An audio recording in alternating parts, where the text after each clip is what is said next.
information is required, we will receive their contact information once they we can follow up with them. We will have representatives from various city departments, including Public Works, HPD, Solid Waste, and the Houston Health Department and the Department of Neighborhoods. So we want to make sure that we're communicating what is already on the books, and if they need particular constituent assistance around their unit, we'll be able to receive that information on site as well.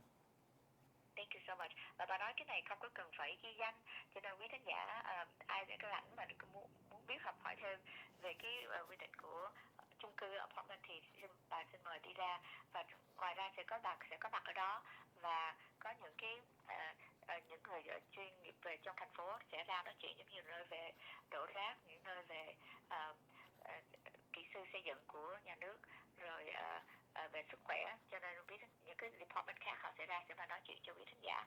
Thì anh thì xin mời quý thính giả nếu mà có rảnh thì đi. And Councilwoman, could we talk a little bit about this ordinance, how you partner with other council members and how it's come about? Sure, absolutely. So this is years in the making. Most of Houstonians, 57 to 60%, live in an apartment. They're leaseholders. And I am working with Mayor Pro Tem Martha Castex Tatum. The mayor's administration approached us about taking this to the finish line and perfecting this ordinance. And so we want to make sure that Houstonians live in safe, quality housing. So this is a recommitment to our priority around affordability, but also quality of life. No Houstonian should live in substandard conditions. Wonderful, thank you so much. Và bà muốn nói là cái quy định này đó là do hợp tác của bà Phó Thị trưởng Martha Castex Tatum của thành phố Houston. Thì cái này họ đã làm với nhau rất là nhiều năm rồi để mà ra được một cái quy định cho chung cư. Thì theo bà nói là những người dân đang sống ở chung cư có thể có cái quyền của họ là phải ở trong một cái nơi an toàn, sạch sẽ, không có bị giống như là bị hư hại, hay là những cái nơi mà cái hơi thở không khí không có lành. Cho nên ra một cái quy định này để mà giúp đỡ dành quyền cho những người sống ở trong chung cư. Cho nên đó là một trong những cái lý do mà bà muốn có cái quy định này, thì bà muốn mời quý thính giả ra để mà cho ý kiến. And Councilwoman Thomas, could you please let us know, and how does this ordinance, is it going to protect the tenant?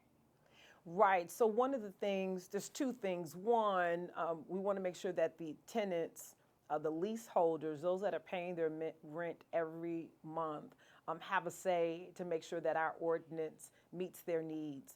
And so this is about protecting them and making sure that as they continue to pay their rent for quality housing, that the owners and operators meet that standard. We have an overwhelming amount of multifamily in District F. We have the second largest inventory, and we receive a lot of complaints around public safety, quality of life, and backup sewage, and even structural issues.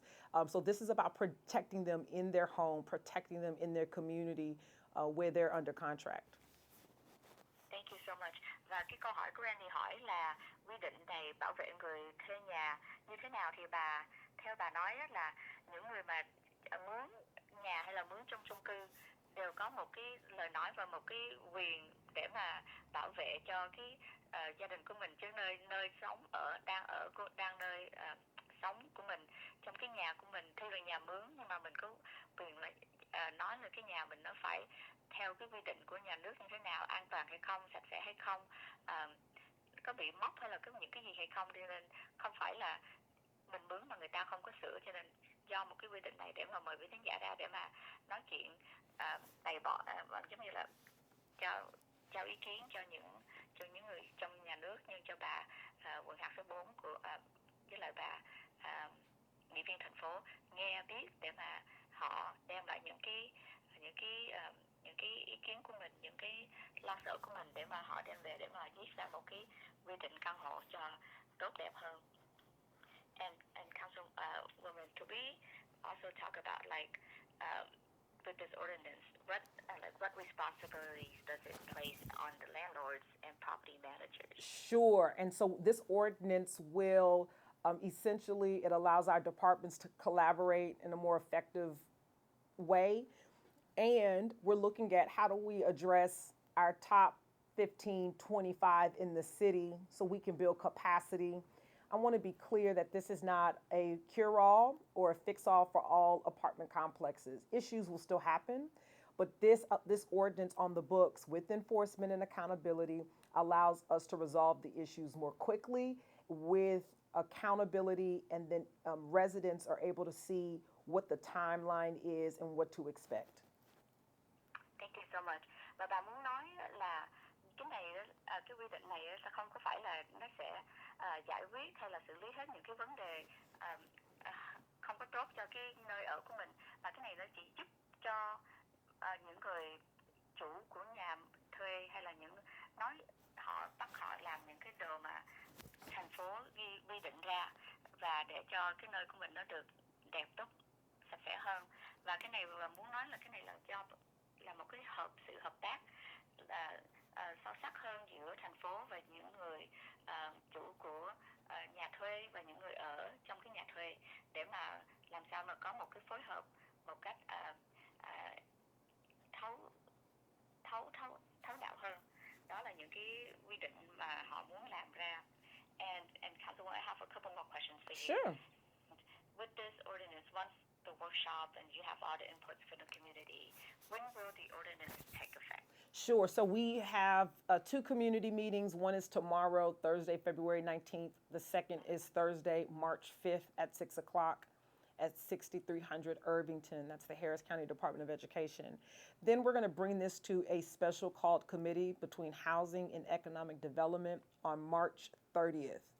After we have that special call meeting, the hope is that all of the community input from super neighborhoods, civic clubs, leaseholders, landlords, operators will be incorporated into how we communicate this ordinance so we can get this to council for a unanimous vote. Wonderful. Và cái câu hỏi của Annie nói là khi nào thì cái quy định này nó có hiệu lực, thì bà nói là bà sẽ có hai cái tổ chức về cái hai cái tổ chức về cái cuộc để mà nói chuyện này. Thì cái thứ nhất là ngày mai là ngày 19 tây tháng 2 từ 6 giờ tới 8 giờ. Còn cái chương trình thứ hai nữa là tháng 5 mùng 3 tháng 3 mùng 5 tây ở 630 Irvington. Thì cái xong rồi họ lấy những cái ý kiến đó đem về nói chuyện họp với nhau, và họ sẽ đem ra một cái cuộc họp đặc biệt để mà nói chuyện về cái quy định này, rồi sau đó họ sẽ đem tới cho City Council, là cho những người nghị viên thành phố để mà bầu vô cái quy định này. Thank you so much for that information. For sure. And then how would this ordinance improve the housing conditions in District A, F, G, J, and K? So what we're doing, we're just asking those districts so we can be equitable throughout the city to join us, because we know Houston's a large city. That's why we have 2 meetings. But you don't have to live in those districts to attend. We just wanted to make sure that we left no stone unturned for civic participation. When the ordinance comes on the books, what residents, Houstonians, can expect is clear guidance in terms of what the city's obligation is, what is available to them for a resource if they need to be relocated, if they're on a voucher, the fines and the fees that their owner or property manager may incur. But we also need to hear from property owners, landlords, operators, and we need to hear from them related to this ordinance as well. So we're looking to improve quality of life and have clear guidance on our obligation to fix some of these issues. Wonderful. And this is not just for the tenants, for the landlord, like you mentioned, for everyone who's involved, who cared about Absolutely. Absolutely. The property managers, if there was anyone that is active in their super neighborhood or civic club and they've complained about a problem complex near their community, we need to hear from you. If this is related to public safety because the gates don't close and the street lights don't work on the property, if the mailboxes are consistently robbed, we need to hear from you. So anyone that is associated with this and has any type of concern, on Thursday, February 19th at 6 o'clock at the A-Leaf Neighborhood Center, we'll be there to receive your input. Wonderful, thank you. Và cái câu hỏi của Annie nói là cái quy định này đó, cái quy định này sẽ cải thiện điều kiện nhà ở tại các quận A, F, G, J và K như thế nào, thì bà nói đó là những người mà không chỉ là dành riêng cho những người mướn ở trong chung cư hay nhà, mà là những người chủ, những người làm cho trong chung cư, những người không có phải ở chung cư mà mình muốn giúp đỡ cho những người từ 6 giờ tới 8 giờ chiều. Đó là không chỉ là dành riêng cho nên nói lại, không chỉ là dành riêng cho những người đang mướn nhà, mà những người chủ nhà, những người ở trong cái khu vực này hay là những cái khu vực mà anh vừa mới nói ra, và những người có nhà riêng mà muốn giúp đỡ cho những người đang mướn nhà, muốn giúp lúc làm cái lời nói để mà nói thêm cho những cái lời cho thành phố họ nghe, để mà họ hiểu biết những cái lo sợ của mình như thế nào. And Councilwoman, just one more question. Sure. Are there any concerns from the landlords or tenants that you are working on to address? Many, here's the deal. We don't want to be punitive to our good landlords. And we know that we have a lot of owner operators in the district and throughout the city that are good neighbors. But we are very clear that we have bad actors, and we really need contribution from the good operators, the good landlords, the good property managers to inform us on what good policy is as well, so we can work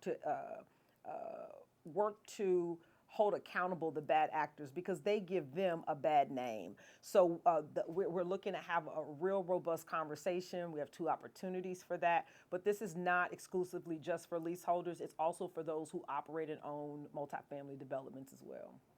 Thank you so much. Và bà nói là cái câu hỏi của Annie đó là có những mối quan ngại gì nào mà từ phía chủ nhà hoặc người thuê trong văn phòng của bà đang giải quyết hay không, thì bà nói là cái này đó không chỉ là dành riêng cho những người mà ở trong cái nơi công trường an toàn, mà những người chủ tốt, những người có trách nhiệm về cái khu vực của mình, cái nơi nhà thuê, nhà mướn của mình, thì bà cũng mời để đi ra để mà nói, để chia sẻ những cái gì mà mình làm nó hay, nó tốt cho người ta học hỏi thêm, và để lấy lại những cái lời, những cái ý kiến đó, đóng góp ý kiến đó để mà đem về xây dựng hơn cho một cái nơi, một cái quy định này nó được tốt đẹp hơn và toàn chuẩn hơn cho mọi người. Cho nên bà khuyên là mời là quý thính giả, nếu mà có ai đi được muốn học hỏi thêm ra ngoài ngày hôm đó, ngày mai sẽ có người thông dịch cho mình để mà mình nói chuyện. And Councilwoman Thomas, thank you so much for spending your time with us this afternoon. And before I switch to a different topic, is there anything that I didn't cover, or you feel like we need to readdress or emphasize to the listeners? No, I just want to remind listeners that if you can't make it, and if you do make it, we'd love to meet you. But if you have issues at your apartment complex, please send it to my office at districtf@houstontx.gov. We want to be able to mitigate your constituent concerns and get this in the queue for resolution as we work on a long-term ordinance. Thank you. And is there a phone number too they could call, or just the email? Absolutely. The phone number is 832-393-3002. And if they have reported to 311, we would love that information as well. Thank you so much, and I hope you come back again to talk to us soon. Absolutely. Happy New Year again, and may the year of the horse bring all of you blessings quickly and suddenly. Thank you. Thank you. Jenny thông dịch, và bạn nói lại là